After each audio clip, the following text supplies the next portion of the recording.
Oh boy, the day is finally almost here, guys. After a 5 or 6 day wait, Valorant comes out tomorrow, and your boy is excited.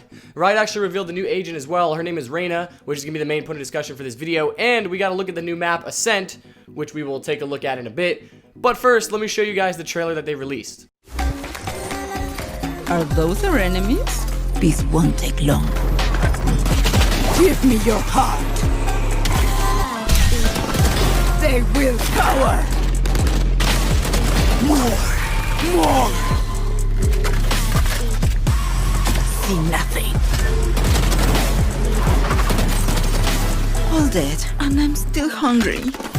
So if you're like me, you might have just seen this and thought, what the heck am I looking at? Because at first glance, her abilities are kind of confusing, but thankfully, Riot Morello explains it to us. He says that she is feast or famine, as in she needs kills to be useful, and if she's not getting kills, she's pretty much useless. So she's kind of like a high risk, high reward kind of gal. For utility, she's got a blind. So the gameplay trailer kind of showed her placing this purple orb that sort of floated above the ground, and when enemies are nearby it or staring at it, they're blinded. But you can actually still see the orb while you're blinded.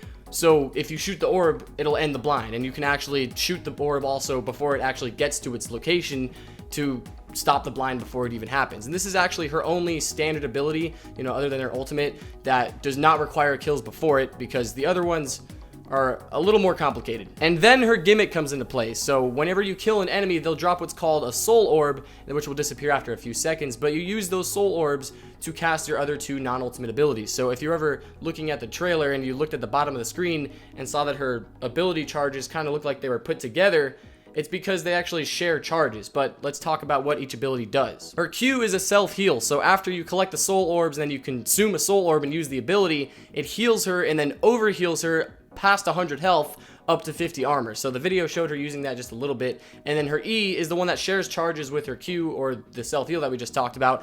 That makes her invulnerable, but she cannot shoot weapons during that time. So it's more so used as kind of an escape or a repositioning. Her ultimate is basically a stim beacon on steroids. It makes her shoot faster, it makes her reload faster, it gives her better recoil, it lowers the cast time on her abilities, and whenever she gets a kill, it resets. So she can be pretty strong if you let her get to that point. So immediately she sounds like a duelist. She's self-sufficient, she requires kills to be useful, and her abilities primarily benefit herself, though it was confirmed by Riot Morello that she is a duelist, or she's classified as a duelist. So right off the bat, she seems like a solid character when it comes to like pub stomping or maybe lower level play, because obviously when it comes to higher pro level play, you're going to want agents that kind of benefit your team and benefit everyone around you and get you towards most of the objective, and agents that are less focused on fragging. So when you kind of compare her to Jett, who is seen as one of the weaker characters in the game, if not the weakest, she seems better than Jett because she offers more for her team and she has more self-sustain, but she's sort of comparable to her. And then we've got the new map to look at, which is of course the map that we saw in the trailer that we just looked at, but they actually gave us the map